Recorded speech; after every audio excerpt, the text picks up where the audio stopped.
নমস্কার। আজকে আমরা সদনম থেকে এসেছি একটি গুরুত্বপূর্ণ বিষয় নিয়ে আলোচনা করার জন্য, এবং সেটি হচ্ছে ডায়াবেটিস। ডায়াবেটিস শব্দটি আমরা প্রায় সবাই জানি, এবং বিশ্বের কোটি কোটি মানুষ এই ডায়াবেটিসের সমস্যায় ভুগছেন। তো আজকে আমরা এই বিষয় নিয়ে আলোচনা করব, এই ডায়াবেটিস রোগটি কি, এর থেকে কি কি সমস্যা হতে পারে এবং এর প্রতিকারই বা কি। তো আজকে আমাদের সঙ্গে আছেন ডাক্তারবাবু। তো ডাক্তারবাবুকে আমি প্রশ্ন করব, তো ডাক্তারবাবু এই ডায়াবেটিস অসুখটি কি যদি একটু বুঝিয়ে বলেন। ডায়াবেটিস মূলত যদি সহজভাবে বলা হয় তাহলে ডায়াবেটিস হচ্ছে আমাদের যে সুগার মেটাবলিজম তার গন্ডগোল। একটা হচ্ছে আইদার ইনসুলিন ইনসাফিসিয়েন্সি, অথবা ইনসুলিন ঠিকঠাক আছে কিন্তু তার রেজিস্ট্যান্স বা তার ইউটিলাইজেশনের প্রবলেম। এটাই হলো ডায়াবেটিস। তাতে হয় কি, আমাদের সেল সুগারটাকে আপটেক করতে পারে না, ফলে ফ্রি সুগারটা ব্লাডের মধ্যে ঘুরে বেড়ায়। তাতে ব্লাডে সুগারের যে মাত্রা থাকে তার থেকে বেশি মাত্রাতিরিক্ত সুগার আমাদের ব্লাডে ধরা পড়ে। আচ্ছা, তো এই ডায়াবেটিস যদি সুগারের মাত্রা ব্লাডে বেশি থেকে যায়, তাহলে কি ক্ষতি হতে পারে? ডায়াবেটিস শুরুতেই হয়তো কোনো ক্ষতি হবে না, কিন্তু ডায়াবেটিস যদি আনকন্ট্রোলড অবস্থায় অনেকদিন থাকে তো মূলত তিনটে ক্ষতি হয়। একটা হচ্ছে ডায়াবেটিক নেফ্রোপ্যাথি, এটা কিডনিকে এফেক্ট করে; ডায়াবেটিক রেটিনোপ্যাথি, যেটা চোখের ক্ষতি করে; এবং ডায়াবেটিক নিউরোপ্যাথি, যেটা নার্ভের ক্ষতি করে।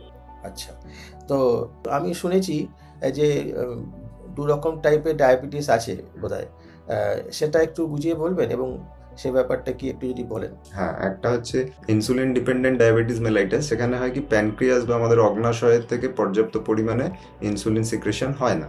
আর আরেকটা হলো এনআইডিডিএম। সেখানে হচ্ছে ইনসুলিন আমার প্রডিউস করছে, কিন্তু সেলের রিসেপ্টরে কোনো প্রবলেম আছে, অর্থাৎ সেল সেই ইনসুলিনটাকে কাজে লাগাতে পারছে না, ফলে সে গ্লুকোজ আপটেক করতে পারছে না। এই হলো দু ধরনের ডায়াবেটিস। এই ডায়াবেটিস যে দু ধরনের কোনো নাম আছে? আইডিডিএম আর এনআইডিডিএম। টাইপ 1 টাইপ 2 টাইপ 1 টাইপ 2 এই একই। টাইপ আচ্ছা। 1 মানে হচ্ছে জুভেনাইল অনসেট ডায়াবেটিস, আর টাইপ 2 হচ্ছে নন ইনসুলিন ডিপেন্ডেন্ট ডায়াবেটিস। তার মানে ইনসুলিন আছে কিন্তু সেলুলার সমস্যা, মানে সেলের রিসেপ্টরের সমস্যা বা আপটেক করতে সমস্যা হচ্ছে। আচ্ছা, এটাই টাইপ 2। আচ্ছা, তাহলে এবারে এই যে ডায়াবেটিস, আপনি যেরকম বললেন যে যে সমস্ত অর্গান ক্ষতিগ্রস্ত হতে পারে, তো এগুলো তাহলে রেগুলার চেক আপ থাকা দরকার। তো বিশেষ করে চোখের ব্যাপারটা বলি, এই যে ডায়াবেটিক রেটিনোপ্যাথি, এটা কতদিন অন্তর চেক করতে হয় যে রেটিনা ঠিক আছে কিনা? প্রথমত হচ্ছে ডায়াবেটিসটা রেগুলার চেক করতে হবে, সুগার মনিটরিং করতে হবে, এবং তার সাথে হিমোগ্লোবিন A1C বলে একটি টেস্ট আছে, তাতে লাস্ট 3 মাসের আপনার সুগার কিরম ছিল তার একটা ধারণা পাওয়া যায়।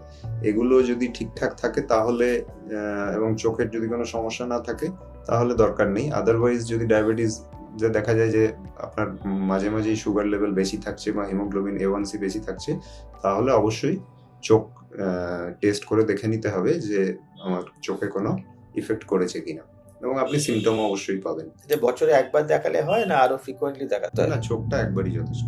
বছরে একবার দেখালেই হবে। হ্যাঁ। আচ্ছা, ঠিক আছে। তো এবারে কিডনির যে সমস্যাটা বলছেন, সেটাও তো টাইম টু টাইম চেক করতে হবে যে অবশ্যই কিডনির কোনো সমস্যা আছে কিনা। আর হার্টের কোনো ক্ষতি করে অবশ্যই ডায়াবেটিসের মানে কারোর যদি হাইপারটেনশন মানে ব্লাড প্রেশার বেশি থাকে, তার সাথে ডায়াবেটিস থাকে, তাহলে তার হার্ট অ্যাটাক, স্ট্রোক এগুলোর সম্ভাবনা অনেক বেশি বেড়ে যায়, বা কোলেস্টেরল জমে যাওয়ার সম্ভাবনা অনেক বেশি বেড়ে যায়, হার্ট ব্লকের সম্ভাবনা অনেক বেশি বেড়ে যায়। সেই জন্য ডায়াবেটিস যদি কন্ট্রোলে থাকে তাহলে আপনি ওভারঅল সব দিক দিয়ে নিরাপদ থাকবেন। এই জন্যই ডায়াবেটিসকে সাইলেন্ট কিলার বলা হয়। তো এবারে হচ্ছে যে ডায়াবেটিস, যার ধরুন সে জানে তার ডায়াবেটিস নেই, হঠাৎ তো সে সুগার চেক করবে না, তো কি সিমটমস থেকে সে বুঝতে পারে যে তার সুগারের সমস্যা হয়েছে? কিছু সিমটমস কি আছে? মূলত 3টে সিমটম হয় আমাদের ডাক্তারি মতে। একটা হচ্ছে পলিউরিয়া, অর্থাৎ বারবার ইউরিন বা প্রস্রাব পাওয়ার একটা টেন্ডেন্সি; পলিডিপসিয়া মানে অত্যধিক জল তেষ্টা পাওয়া; এবং পলিফেজিয়া অর্থাৎ বারবার খিদে পাওয়া। এই 3টে হলে আপনি বুঝতে পারবেন যে আপনার, তার সঙ্গে অন্যান্য সিমটম কারোর ক্ষেত্রে ওয়েট লস হয় ইত্যাদি। তো এগুলো, এবং সব থেকে সহজ উপায় হচ্ছে যে মাঝে মাঝে মনিটরিং করে নেওয়া। তো আয়ুর্বেদে কি চিকিৎসা আছে ডায়াবেটিসে, যদি একটু বলেন। আয়ুর্বেদে ডায়াবেটিসটা প্রমেহ রোগের মধ্যে একটা ডিজিজ, একে প্রমেহর মধ্যে মধুমেহ বলা হয়, ঠিক আছে? যেখানে ইউরিন দিয়ে সুগার বেরিয়ে যায়, সেই জন্য একে মধুমেহ বলা হয়, মেহ রোগ। এর যে নিদান মানে যে কজ, তার যে আমাদের আয়ুর্বেদে কারণ আছে সেখানেই চিকিৎসা বোঝা যাচ্ছে। আশা সুখাং স্বপ্ন সুখাং দধিনী গ্রামৌ দকানুপরাশা পয়াংশী নবান্ন পানং গুড় বৈকৃতং চ প্রমেহ হেতু কফকৃচ্ছ সর্বম। অর্থাৎ আশা সুখাং স্বপ্ন সুখাং মানে হচ্ছে সেডেন্টারি লাইফস্টাইল, দধিনী মানে excessive intake of milk products, গ্রামৌ দকানুপরাশা পয়াংশী, মানে এগুলো হলো বিভিন্ন ফুড, বিশেষ করে সেগুলো হয়তো এখন সবাই ওই ধরনের ফুড নেয় না, বাট বলতে গেলে ফ্রেশ যেগুলো নয়, ফ্রিজে রাখা খাবার, জাঙ্ক ফুড, এগুলো সবই।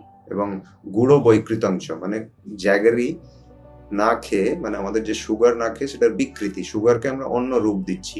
যেমন হোয়াইট সুগার, আমরা আখের রস থেকে হোয়াইট সুগার বানাচ্ছি বা চকলেট খাচ্ছি, এই গুঁড়ো বৈকৃতাংশ মানে সুগারের বিকৃতি, তাকে কেকের মধ্যে দিচ্ছি, একদম র সুগারটা না খেয়ে সেটাকে বিকৃতি করে খাচ্ছি। গুঁড়ো বৈকৃতাংশ প্রমেহ হেতু কফকৃচ্ছ সর্বম মানে হচ্ছে প্রমেহ, এটা মেনলি কফজ ব্যাধি, ঠিক আছে। এর মেন কজেটিভ অর্গানাইজেশন হচ্ছে কফ, পরে সমস্ত ধাতুকে ইনভলভ করে।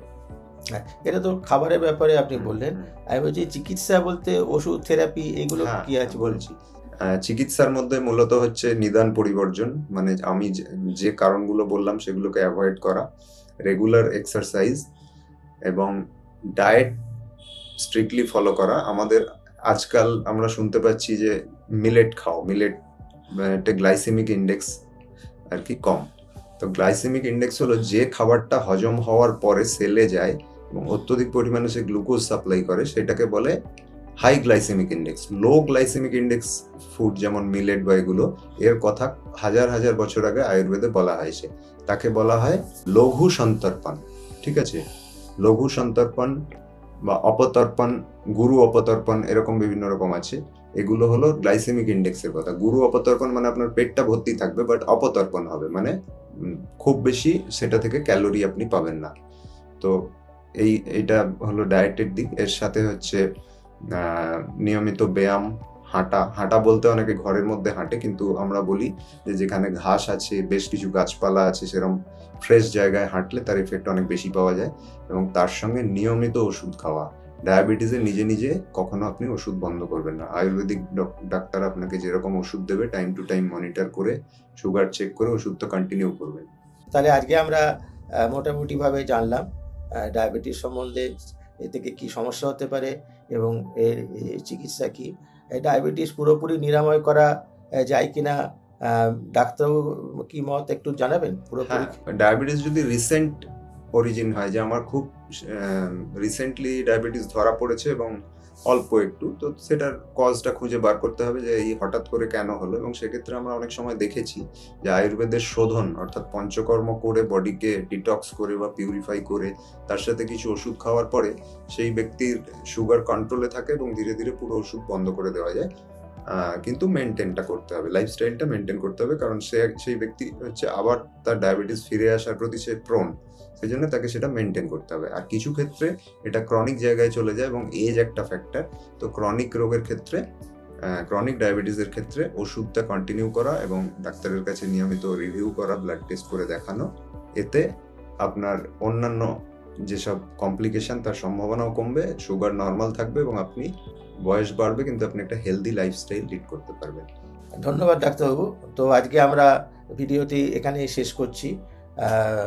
যদি আপনাদের এই ভিডিওটি ভালো লেগে থাকে তাহলে দয়া করে লাইক, শেয়ার এবং সাবস্ক্রাইব করবেন, এবং সাবস্ক্রাইব করার সময় বেল আইকনটা অবশ্যই প্রেস করবেন, যাতে করে আমরা নতুন কোনো ভিডিও আপলোড করে আপনারা তক্ষুনি নোটিফিকেশান পেতে পারেন। ধন্যবাদ।